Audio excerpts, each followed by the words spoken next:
My name is Caleb. I'm 31 years old, and I had spent years keeping my family's bread factory running. By 6 that morning, I had already checked the ovens, reviewed the delivery orders, and started the first batch of dough when my brother Trevor walked into the production room with our parents behind him. He didn't come to help. He came to tell me I was finished. "Caleb, you need to leave," Trevor said. I stared at him. "Leave?" He folded his arms and glanced at Dad before looking back at me. "I have a family. Get out of the factory." For a second, I waited for Dad to say something. Mom was standing beside him, watching me without saying a word. Instead, Dad cleared his throat. "Trevor has a wife and kids now. He needs the stability more than you do." I looked at Mom. She lowered her eyes. That told me everything. I took off my work gloves, walked to the small locker where I kept my things, and put my wallet and keys into my jacket pocket. Trevor watched me with a satisfied expression. "You're really leaving?" he asked. I looked at him once. "You already made that decision for me." Then I walked out. Have you ever been pushed aside by your own family when they decided someone else mattered more? Tell me where you're watching from, and what time it is there, and stay with me to see what happened after I walked out of that factory. By the time I reached Colleen's house, I had already decided I wasn't going to ask her for money. I needed a place to work, not another person to rescue me. Colleen opened the door before I knocked twice. She took one look at me and stepped aside. "What happened?" "I'm out of the factory." She didn't ask why. She poured 2 cups of coffee and sat across from me at the kitchen table. After a few minutes, she asked, "Do you still want to bake?" "Yes." "Then come with me." We drove for about 40 minutes before she turned onto a narrow road outside town. She stopped beside a low commercial building with faded lettering above the entrance. I had never seen it before. "You used to own this?" "Years ago," she said. "I closed it when the numbers stopped making sense." She unlocked the door.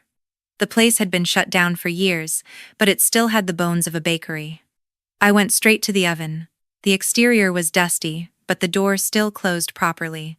I checked the burners, wiring, temperature controls, and seals, then moved to the mixer. "The motor might be salvageable," I said. Colleen nodded. "Keep looking." I checked the electrical panel next. Several breakers were outdated, and one circuit would need to be replaced before I could safely run the larger equipment. In the storage area, I found empty ingredient bins, old shelving, and a few stainless steel containers that could still be cleaned and used. The work tables were scratched but solid. The refrigerator needed servicing. One back door had a damaged lock, and I could see daylight around part of the frame. Outside, I checked the roof and found several places where water had gotten through during previous storms. Then I asked about the business license. "Expired," Colleen said. "You'll have to handle the paperwork yourself."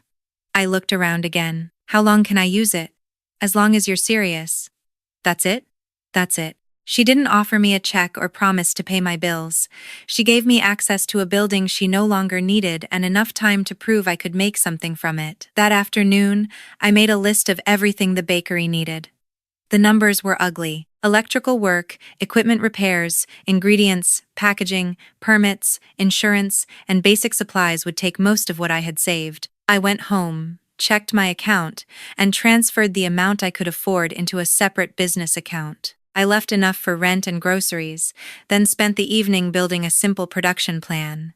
The next morning, I returned before sunrise. I swept flour dust from the old floor, cleared the storage shelves, washed every usable container, and pulled broken equipment away from the work area. By noon, the place was organized enough for me to start repairs. I called an electrician for the panel and found a repair shop that could inspect the mixer. For everything else, I worked with my own hands. I cleaned the oven until the metal underneath the grime showed through. I replaced worn seals, tightened loose fittings, and scrubbed the work tables. When I finished, my shirt was covered in dust and grease, but the bakery was beginning to look like a place where food could actually be made again. I kept my operation small. I didn't have money for a full crew, and I didn't want to borrow heavily before I had a single customer. For now, I would handle production, purchasing, inventory, and deliveries myself. 3 days later, the electrician finished the panel. The mixer was still waiting for a replacement part, but the oven was ready for its first test. I stood in front of it alone, turned the main switch, and pressed the ignition. The old oven clicked, hummed, and finally came alive. I watched the temperature gauge climb and wrote the numbers into the notebook beside me. There was no customer waiting, no employee to impress, and no guarantee that the machine would hold its heat. I only needed to know whether the old equipment could give me one clean start. The gauge kept rising. I reached for the controls and adjusted the flame, then checked the seals one more time. The oven stayed steady. For the first time since leaving the factory, I had something I could control.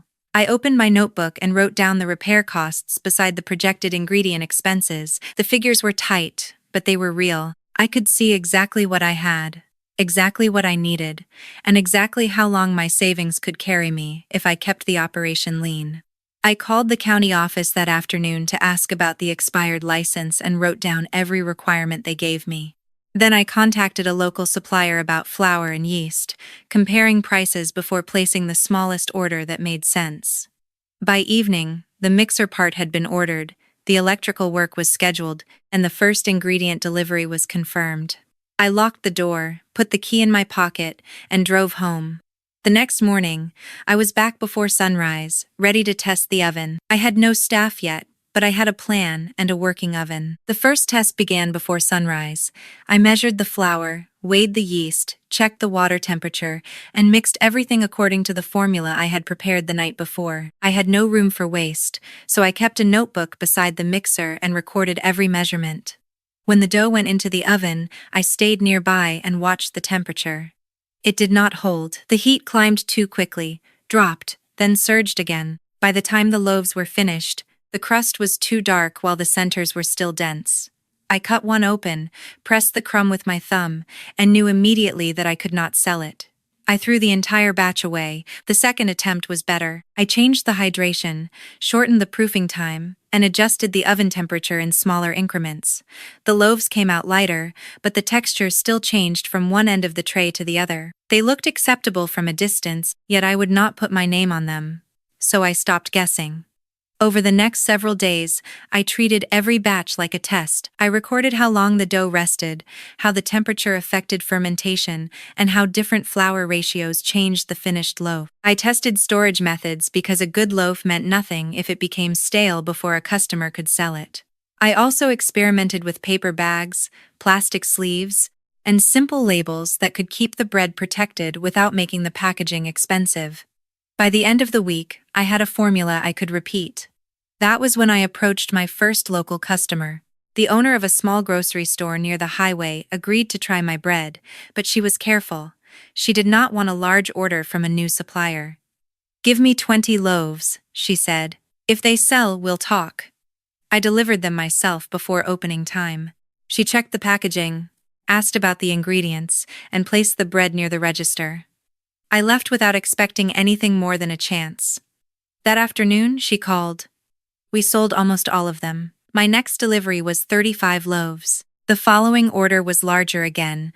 It was not enough to make me comfortable, but it was enough to prove that people would pay for what I was making. A week later, the store owner introduced me to Graham, a purchasing manager who handled bakery products for several independent stores in the area. He arrived with a clipboard, asked about my production schedule, and tried one of the loaves without saying much. After finishing it, he looked at me. "How much can you make in a week?" I gave him the number I could produce without sacrificing quality. He frowned slightly. "That's not enough for the stores I represent." I knew exactly what that meant. The opportunity was bigger than my current operation. Graham explained that several stores were looking for a dependable local bakery, but they needed consistent deliveries and enough volume to keep their shelves stocked. He asked whether I could increase production within a month. I told him I could try. He shook his head. "I'm not asking whether you can try. I'm asking whether you can supply the order." After he left, I sat at the work table and opened my accounts. The answer was uncomfortable. I could keep the bakery small, protect my remaining savings, and continue with orders I could handle myself. Or I could put nearly everything I had left into equipment, ingredients, packaging, and the repairs needed to increase production. There was no safe option. If I stayed small, I would probably remain profitable, but the larger opportunity would go to another bakery. If I expanded and the orders failed to materialize, I could lose the money I had left. I spent that evening calculating the cost of every additional batch, every hour of labor, and every piece of equipment I would need. I removed every expense that was not essential. Then I calculated how many loaves I would need to sell each week to cover the new costs. The number was high, but it was possible. I changed how I planned each production day. Instead of making bread whenever an order came in, I created fixed preparation and delivery times, leaving room to correct mistakes before delivery. I wrote down the maximum number of loaves the oven could handle safely and compared that with Graham's expected demand. The calculations were tight, but they gave me a path forward. I called the equipment supplier and asked which upgrades would increase output without forcing me into debt. We discussed a larger mixer and additional baking racks. I chose what the numbers justified, then placed the order. The next morning, I called Graham. "I can increase production," I said. There was a short pause. "How soon?" "Give me 4 weeks. That's a big commitment." "I know." He told me he would send the projected order quantities that afternoon. I hung up and transferred almost all of my remaining savings into the business account. Then I ordered the equipment I had been putting off and called the supplier to increase my ingredient order. For the first time, I was no longer trying to prove that I could make good bread. I was preparing to find out whether I could build a business around it. By early spring, the bakery was operating on a schedule instead of improvisation. The new mixer arrived first, followed by additional racks and a second oven that gave me enough capacity to separate production runs. I hired 2 employees, Marcus and Emily, after interviewing several people from town. Marcus handled mixing and prep, while Emily focused on shaping, packaging, and inventory. I stayed responsible for the recipes, quality checks, purchasing, and delivery coordination. The change was immediate. I no longer had to stop production to load a delivery van or count every bag of flour myself. I built a daily schedule that divided the work into preparation, baking, cooling, packaging, and dispatch. Every batch had the same measurements and timing, and I kept written procedures so Marcus and Emily could follow the process without guessing. Consistency mattered more now because a mistake could affect hundreds of loaves instead of 20. I also needed the product to look like a real brand. I worked with a local designer on packaging that was simple enough to keep costs under control but recognizable enough for customers to remember. We chose a name, created the first label, and registered the trademark. I replaced handwritten delivery notes with invoices and organized purchase records by supplier. The bakery was no longer just a place where I made bread. It was becoming a company with systems. Graham's first larger order arrived the following week. He wanted several deliveries each week and expected the same quality every time. I signed the supply agreement, then adjusted our production calendar around his schedule. The additional volume pushed the old building harder than I expected.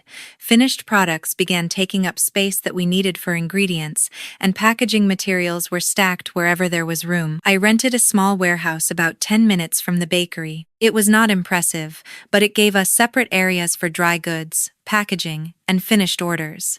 The move cost more than I wanted, yet it made the production floor safer and easier to manage. Instead of filling the bakery with boxes, we could bring in only what we needed for each day's schedule. As the orders increased, so did the paperwork. I opened a separate business account and stopped using my personal card for company expenses. I hired a bookkeeper for a few hours each week and created a basic accounting system that tracked sales, payroll, ingredients, equipment, rent, and delivery costs. I also reviewed insurance options because the contracts we were signing carried responsibilities I could no longer handle casually. My family remained outside all of it. Trevor still believed I had failed after leaving the factory. Martin and Denise rarely called, and when they did, their conversations stayed brief. I never volunteered updates about the bakery. There was no reason to convince people who had already decided what I was capable of. Then Graham called with a different kind of opportunity. "We have a regional retailer interested in carrying the brand," he said. "They want to test it across several locations." I asked what volume they were considering. "Much more than your current contracts." I knew immediately that this was not another small step. A larger retail agreement would require formal contracts, reliable insurance, stronger accounting, and enough production capacity to meet orders without cutting corners. Graham sent me the requirements that afternoon. I spent the next several days meeting with an attorney, an insurance agent, and my bookkeeper. We reviewed the business structure, liability coverage, payment terms, delivery obligations, and the equipment I would need to keep production consistent at a much higher volume. I formed the company under a separate legal entity and moved the brand, contracts, and operating accounts under the business rather than keeping everything tied to me personally. The biggest investment was a production line. It would automate several repetitive steps and allow us to increase output without turning the bakery into chaos. The price made me pause, but the numbers supported it. If the retail contract went through, the equipment would pay for itself over time. If it failed, I would still own machinery that could increase our capacity. I signed the purchase agreement. For the first time, I had employees, contracts, accounting, insurance, warehouse space, and equipment operating under one business structure. I was still the person who checked the bread every morning, but I was no longer running a small bakery by myself. I was running a company. A few days later, Graham sent over another distribution agreement. I opened the document at my desk and scanned the terms. The distributor would handle deliveries into several new markets, which meant the brand could reach stores we had never supplied directly. I moved to the signature page. The company representative's name was already printed beneath the signature line. Trevor Bennett. I read the name twice before I moved the page. I knew the company, but seeing Trevor's name attached to a distribution agreement for my brand felt different from hearing about his business through other people. I checked the address, reviewed the account details, and confirmed that the contract was legitimate. Nothing in the paperwork connected Trevor to the ownership of the brand. He was simply another distributor looking for a profitable product line. I signed my portion, returned the agreement to Graham, and placed a copy in the company records without contacting Trevor directly. The contract with Trevor's company changed how our sales team handled the next stage of growth. We tracked his account separately because his network reached stores we had never supplied directly. Within the first month, his orders increased steadily. He was moving the bread faster than expected, and the stores receiving it were reordering before their shelves were empty. I learned more about Trevor's business through reports than I ever had through family conversations. His company knew how to get specialty food products in front of buyers, and he started with a handful of stores before adding independent grocers and regional markets. Each new account generated another request for our bread. Our sales manager, Marcus, brought the numbers to me during a Monday meeting.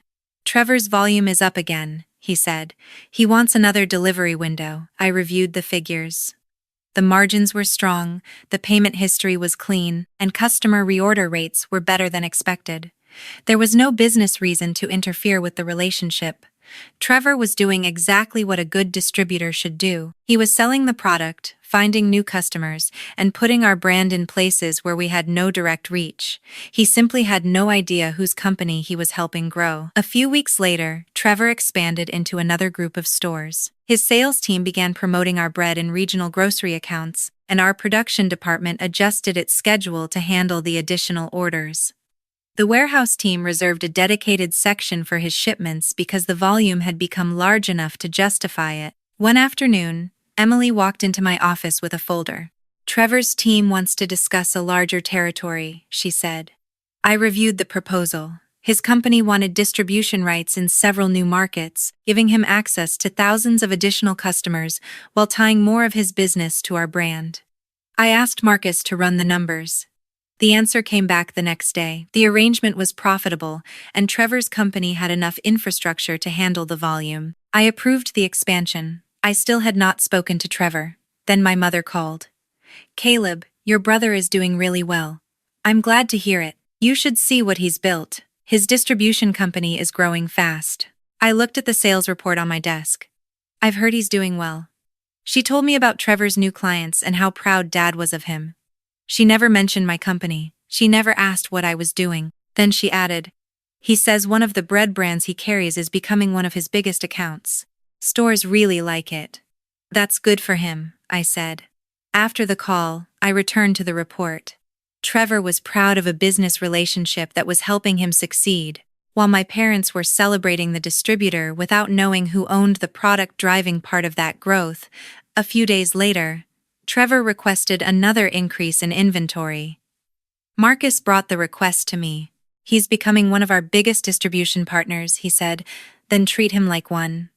The next quarter was even stronger. Trevor added stores, increased delivery routes, and began negotiating with buyers who had previously ignored his company. Our bread became one of the products he used to open conversations with new accounts because retailers already recognized the name. His dependence on the brand grew without him realizing it. At home, my parents continued hearing about Trevor's success. Dad believed Trevor had finally found the business opportunity that would secure his future. Mom mentioned him whenever we spoke, but she still never asked about my work. I never volunteered the information. Meanwhile, our own sales team was seeing something bigger. The brand had moved beyond local stores. Regional accounts were growing, repeat orders were accelerating, and buyers were asking whether we planned to expand into additional states. I asked Marcus to prepare a full performance report covering the previous 12 months. When he brought it to me, I reviewed every section. Revenue had climbed sharply, distribution costs were under control, and repeat orders were strong. The brand was no longer dependent on a handful of local customers. At the bottom of the report was a note from Graham. An investment group wanted an introduction to the company's ownership team. I called him immediately. What exactly are they looking for? They want to discuss a possible acquisition, Graham said. Do they have a number? Not yet. They want access to the financials first. I looked at the report again. An outside company wanted to know what the business was worth. Graham asked when I could meet. Send me the information. I'll review it tonight. After we ended the call, I opened the report again. Trevor's company was listed near the top among our distribution partners. I closed the folder and placed it beside my computer. The brand had reached a point where someone outside our business was considering buying it. The request was still preliminary, but it was serious enough that I asked Marcus to preserve every sales record and prepare updated figures. I wanted the company's performance documented before anyone entered negotiations. For the first time, the conversation around our brand was moving beyond orders, territories, and store shelves. Someone was looking at the entire business as an asset, and that changed the scale of what was happening. 7 years passed. By then, the bakery was no longer a small operation tucked inside an aging building. I was running a modern production facility with separate areas for mixing, baking, cooling, packaging, and shipping, and the company had employees handling sales, operations, quality control, and distribution. We were shipping into multiple states, and our brand had become valuable enough that buyers were no longer asking whether we could supply them. They were asking how much more we could produce. I still walked through the production floor most mornings, but I no longer managed every order myself. Our sales team handled accounts, production worked from scheduled forecasts, and our distribution network moved finished products across state lines. The systems allowed me to focus on decisions that affected the company as a whole. Colleen remained involved, although she never tried to take credit for what the company had become. She visited the facility regularly, spoke with managers, and still had a habit of checking the bread before anyone else. I had made sure she was financially secure long before the company reached its current size, and I kept a small office for her at the facility. She had given me the opportunity to start, and I never treated that as a detail from the past. Trevor had changed too. His distribution company had grown into a sizable regional operation. He had added warehouses, delivery routes, sales representatives, and accounts across several states. The contracts he had built around our brand had become an important part of his revenue. He was making good money, and from everything I heard, he believed his company had found the right product at the right time. He still had no idea who owned it. Our business relationship remained completely professional. Trevor's company submitted orders through the same channels as every other distributor, received invoices, and negotiated volume terms through our sales department. My name never appeared in those conversations. There was no reason for it to. The company had its own executives and account managers, and Trevor dealt with them directly. Then, late one afternoon, Graham asked me to come to his office. He closed the door and placed a folder on the table. There's a group interested in the company. I opened the folder. The group wanted more than a distribution agreement. They wanted a strategic investment with the option to acquire a controlling interest, depending on the valuation and the terms.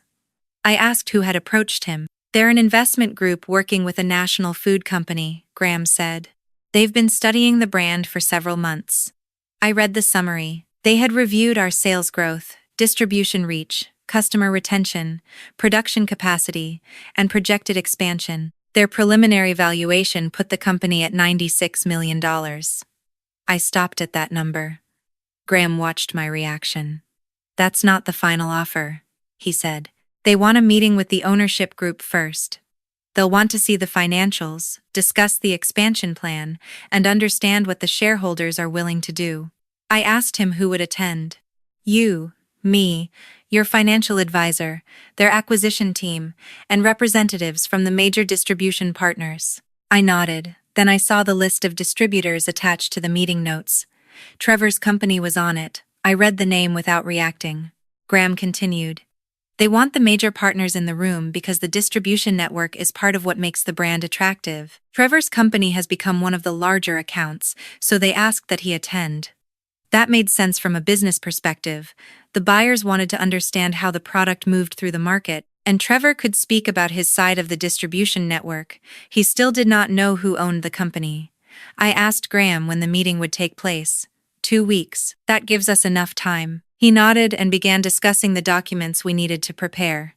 I would have to review financial statements, long-term contracts, production forecasts, and the company's expansion strategy. Over the next several days, my team prepared everything the investors had requested. Our financial records were organized, our contracts were reviewed, and the operating forecasts were updated. I spent hours with our advisors discussing what a controlling investment would mean for the company, the employees, and the distribution partners. $96 million was not a number I had expected to see attached to the business when I first started working from an old bakery.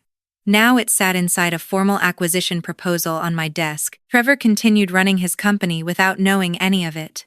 He was still placing large orders. His sales team was still adding stores. His employees were still moving our products through his warehouses and delivery route. As far as Trevor was concerned, he had built a successful distribution business around a brand he had discovered through the market. He had never asked who was behind it. A week before the meeting, Graham forwarded the final invitation to everyone on the list. I opened the email and checked the attendees. My name was listed under ownership. Trevor's name appeared several lines below mine under distribution partners. I closed the message and went back to work. That evening, Trevor received the same invitation at his office. He accepted it within minutes. He had no idea who would be sitting across the table from him. The meeting began at 9. Trevor arrived early, dressed in a dark suit, carrying a leather folder and the confidence of someone who believed he understood exactly why he had been invited. He greeted Graham, spoke with 2 representatives from the investment group, and spent several minutes discussing distribution forecasts with another executive. Nobody mentioned my name. I was in a private room down the hall with our attorney and financial advisor, reviewing the final documents before joining them. When the meeting officially began, Trevor took a seat along the side of the conference table with the other distribution partners. A presentation screen displayed our company logo. He looked at it without any particular reaction. One of the acquisition representatives opened a folder and began discussing the company's growth, market position, and projected expansion. Then the lead advisor placed a document in front of each participant. Trevor picked up his copy and started reading. He moved through the first few pages quickly, scanning the financial summary and ownership structure. Then he stopped. His eyes returned to the first page. I watched him from the doorway. His finger moved down the document until it reached the ownership section. There it was in plain black letters. Owner and CEO Caleb Bennett. Trevor stared at the name. He blinked once, then looked at Graham. Caleb? Graham nodded toward the doorway. I stepped into the room. Trevor turned toward me, and the expression on his face changed immediately. For several seconds, neither of us spoke. He looked from me to the document and back again, as if he were trying to connect 2 facts that had never belonged together in his mind. Finally, he stood. What did you do? His voice was quieter than I expected. I walked to the table and took my seat. I built an empire without you. Trevor looked at the ownership page again. This is yours? It has been for 7 years. He shook his head. No, that doesn't make sense. You left the factory. You didn't have anything. I didn't need the factory to build a company. He looked toward Graham, hoping someone would correct me. Nobody did. Trevor lowered himself back into his chair. The brand I've been selling is mine. His face tightened. You knew? I knew your company was distributing our products. For how long? Since the first agreement, he leaned forward. Why didn't you tell me? I held his gaze. You told me to get out of the factory. You said you had a family and needed it more than I did. I left. I didn't come back asking for a position, money, or permission to build something somewhere else. Trevor rubbed his forehead. You could have said something. Why? He didn't answer. I continued. You were doing your job as a distributor. I was doing mine as the owner. The arrangement worked. He looked at the contract again. So all these years, every order, every store, every account was business. He stared at me. And you never once thought I would find out? I expected you to find out eventually. I just never had a reason to make it a family issue. Trevor's jaw tightened. You let me build my company around your brand without telling me who you were. You built your company around a product that sold. That decision was yours. The room became quiet. One of the acquisition representatives cleared his throat and turned the discussion back toward the documents. We need to keep moving. There are several sections that require clarification from ownership. Trevor looked at him, then at me. He was no longer sitting like the successful distributor who had walked into the room 20 minutes earlier. He was trying to understand the structure of a business he had profited from for years without realizing who controlled it. The advisor pointed to the ownership section. Caleb, can you walk everyone through the current structure? I opened my folder and turned to the first financial summary. Trevor watched me closely. I began explaining the company's ownership, operating divisions, distribution agreements, and the terms under which the proposed investment would proceed. As I spoke, the numbers on the screen changed from revenue to market share, production capacity, and projected expansion. Trevor remained silent. The more details I presented, the clearer the situation became. His company was an important distributor, but it was not the company being acquired. He did not own the brand. He did not control the trademarks, production facilities, or contracts that had created the value being discussed. He had built a successful distribution business, but the product that helped fuel it belonged to me. When the presentation reached the proposed valuation, the room focused on the financial figures. Trevor looked at me one more time. 96 million? I nodded. That's the preliminary valuation. He leaned back slowly. And they're buying from you? They're negotiating with the ownership group.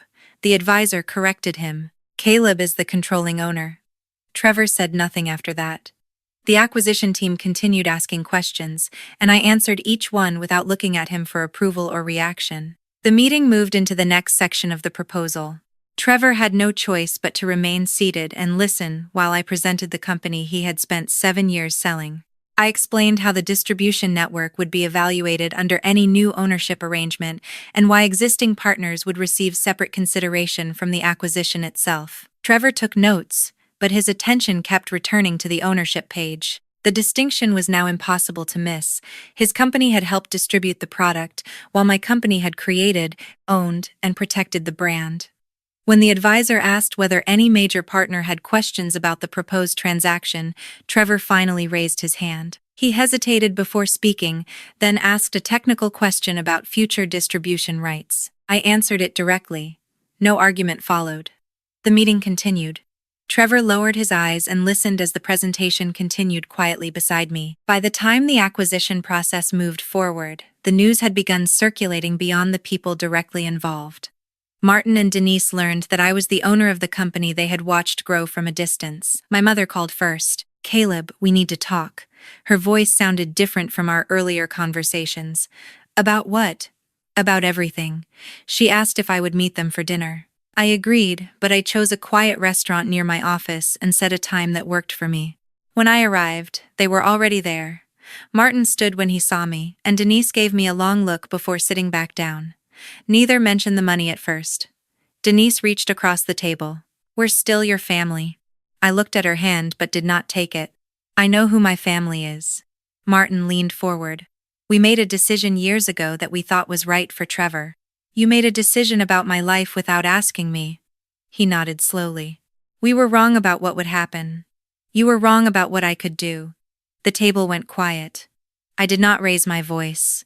I did not need to. I told them that when I needed support, they had chosen Trevor because he had a wife and children. I had accepted their decision and built my life somewhere else.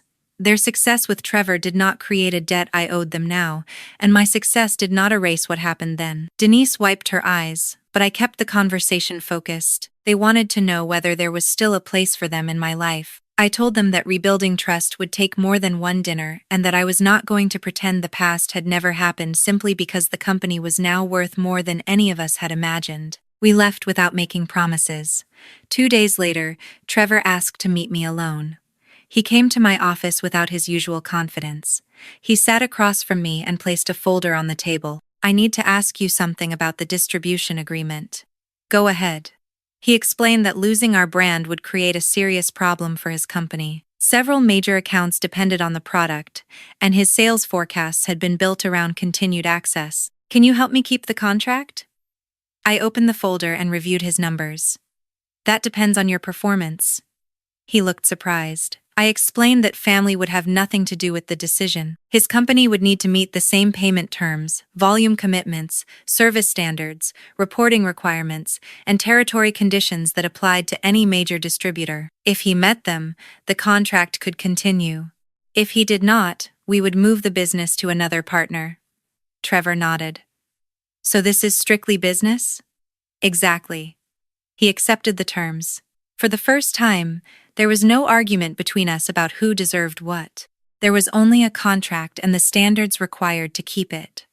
After Trevor left, I reviewed the agreement with our legal team and approved the revised conditions. He kept his distribution rights because his company had earned them through performance, not because he was my brother. A week later, I visited Colleen. She was still using the small office at the facility, and she was more interested in asking whether the new expansion would create too much pressure on the staff than discussing the acquisition. I told her I wanted to change her financial position in the company. She immediately shook her head. "You don't owe me anything." "I know." I handed her the documents anyway.